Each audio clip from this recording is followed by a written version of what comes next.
Hello, this is very inspiring.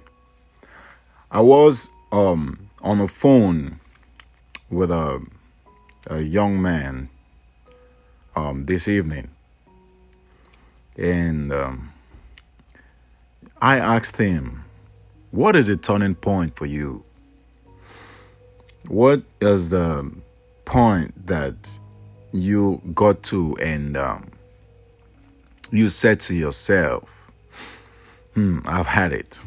What is that point?" And he said, it was the point that I realized that I can only live once. He said that I have lived a lot of years of my life only to realize that you cannot roll back the hands of time. When it's gone, it is gone. And he said that was the point. I realized that whatever I fail to do now, that is it. That made me think. And that made me, it helped me to reflect and go back to a time when I was in a situation that I asked, what is the purpose of my life? That pushed me back. That kind of pushed me back within me, in my spirit. And I thought, and I remembered, and I reflected on a time when I was praying to God, to Jesus, to Rengen Kyo. I was praying to everything and everyone because I was in a particular spot in my life that I couldn't just get things together. Then I was thinking of my weakness. I was thinking of my fall. I was thinking and I was feeling abandoned. And I asked God, why me? I was in a point where I was pushed to the wall.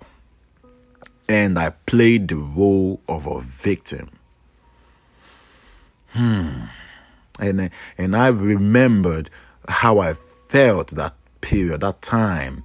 And all I could hold on to are words that could encourage me, that could keep me pushing and moving on.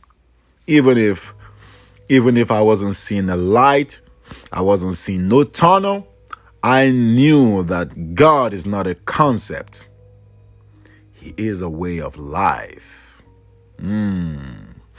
He will not forsake me. He will not let me go. He will not let me down. He will keep to his promise. He said that if you can hold your head up, if you can have a faith that is so strong, that can sustain you, just to get to the point when I will deliver my promise. You will have the joy that surpasses all understanding. You will have the courage, the strength to keep on moving on. And if you can keep on moving on, it is done. Woo! Wow! What a reflection. And this kind of just gave me a pause, and I remember this young, beautiful lady of 30 years old. I saw her playing an instrumental. She was playing a guitar just by the side of the road. And I could see on her skin, I could see holes and bruises, and I could tell that she was addicted to drugs. And I went to her and I looked at her in the eyes, and I could see gifts. I could see passion. I could see hope unborn. I could see hope unborn. Dying without use. Time dying without use. I looked her in the eyes, and that reminded me of a word that I read that keep purging me a word that I read that kept ringing a bell in my head. Yeah, keep ringing a bell in my head. Keep ringing. I could hear it in me. I said, let it out. Let it out. Don't be silent. You can hear, so you can speak. Say it out. Stony the road we trod. Stony the road we trod. How many of you have really sat down to look at the road and the route that you have taken and ask yourself, what is the main purpose of my life? What is the reason? Why am I here? What is the design for me? How many of you, how have you ever asked yourself, why am I here? I was reading a book by T.D. Jakes this evening. Don't drop the mic. And he said something that is truly profound. That if we lose our ability to hear, we will definitely lose our ability to speak.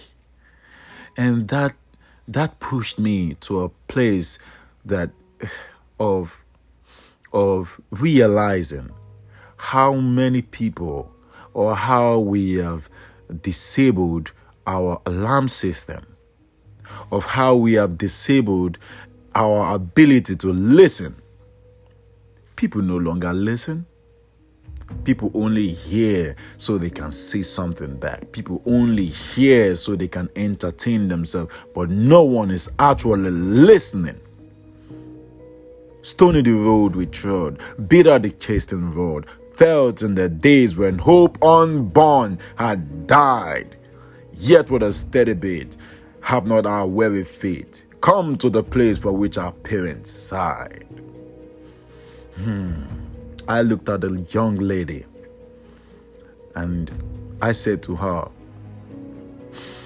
if you have just one day, if today, probably, not definitely, just imagine or assume today is your last day to live, what will you do? Wow. She started crying, tears rolling down her face. She said, I'll quit drugs. I will quit drugs. I miss my mom. I miss my dad. And I know they love me. I know they love me. I miss my beautiful daughter. I just want to quit this, but it has a strong grip on me. Every day I fight hard. Every day I fight hard. But it keep winning. It keep taking me down. It keep bringing me back. She said, Mister, if I have one day to live, I'll go back home. I'll go back to my mom, my dad, who loved me so much. I'll go back to my beautiful daughter, who loved me so much. And I'll spend my very best and last moment with them.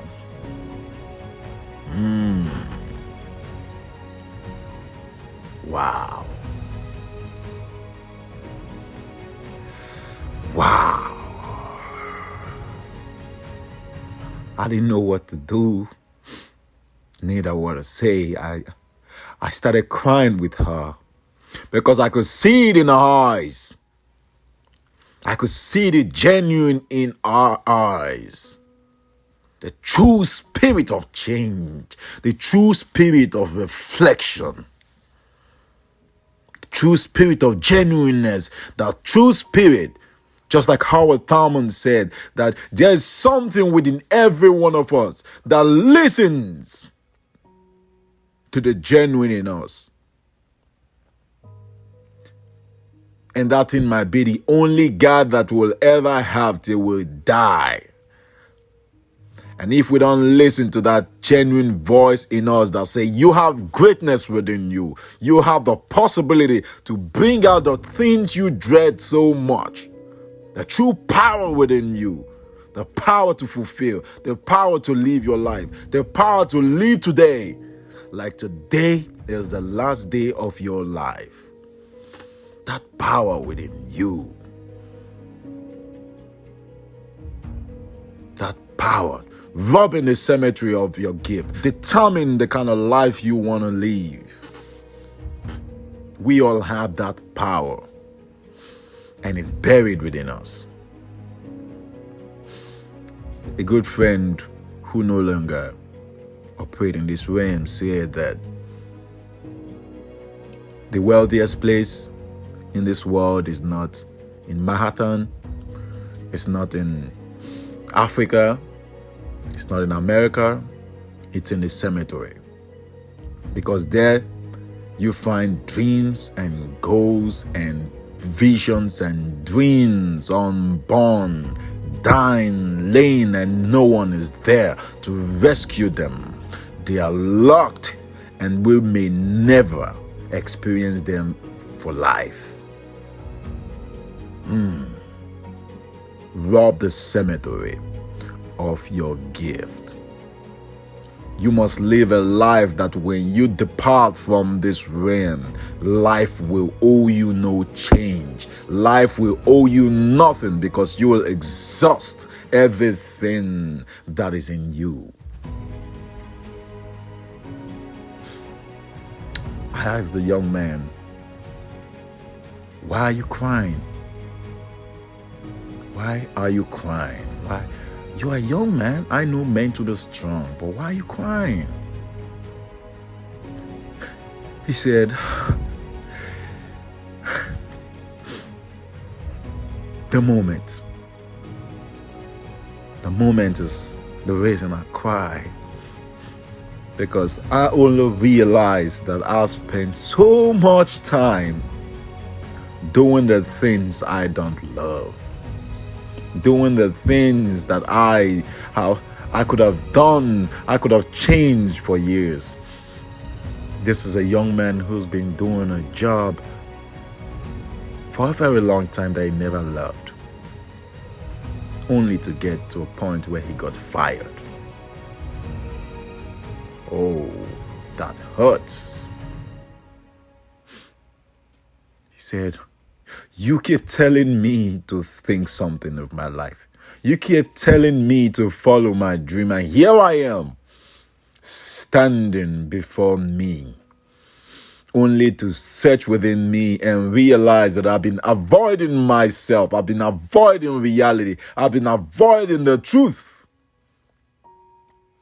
And now I have to reckon with what is before me, and I have to accept the truth because now this is the only option that I've got.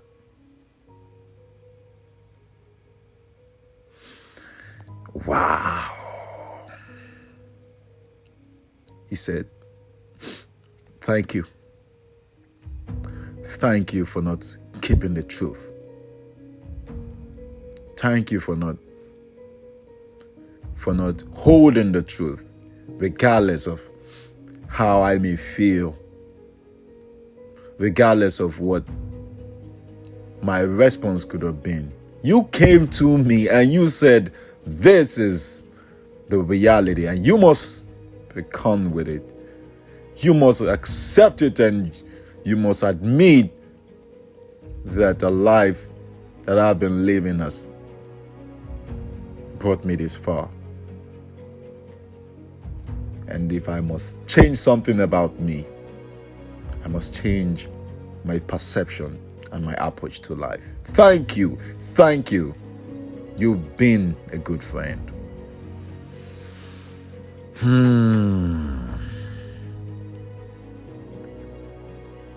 You see, this thing called life, it has its own dynamic ways of letting you know that the truth is incontrovertible.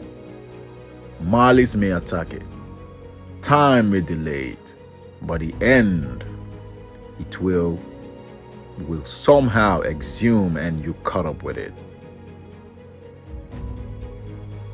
You must spend time to reflect on your life. You must spend time to reflect on your relationship. You must spend time to reflect and think and just re-experience to your imagination. What else is out there for you?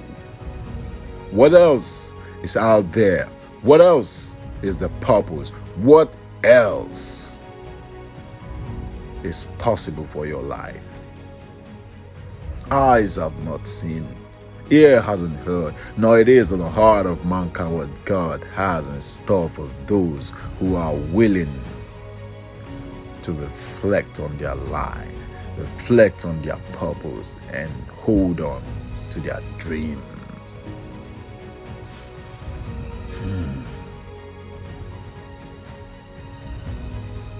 Yeah, to hold on to their dreams. And as you retire tonight, and as you decide to take a break from this thing called life, don't take too much. Don't take too much break, because evil prevails when good men and women go to sleep for too long. You must reflect and keep on the fight, keep on the work. You must keep on working, because we are in a critical time and things are just hard to deal with, and the evil ones don't go to sleep. Negative things automatically happen. You don't need to cause them to happen. They happen automatically. And if we must win this fight, we must all put hands together and do the good work. We must all put hands to do the good work. So I want you to reflect,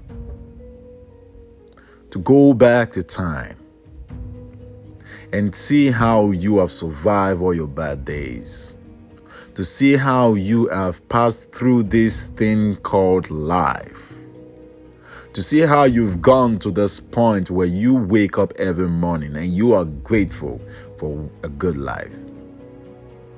I want you to know that there is a way that we can pass on this gift. There is a way we can pass on this gift by gratitude, through gratitude and appreciation, and reflecting on His promise. Reflecting on His promise. And we must call for those things that were not like though they were, and say to ourselves, it's not over until I win. It's not over. Remember, you must always reflect on every possibilities. You must always be on the lookout for every advantage and every opportunity to becoming better, not just for yourself, but for everyone around you. For everyone around you. You know what I mean? For everyone around you.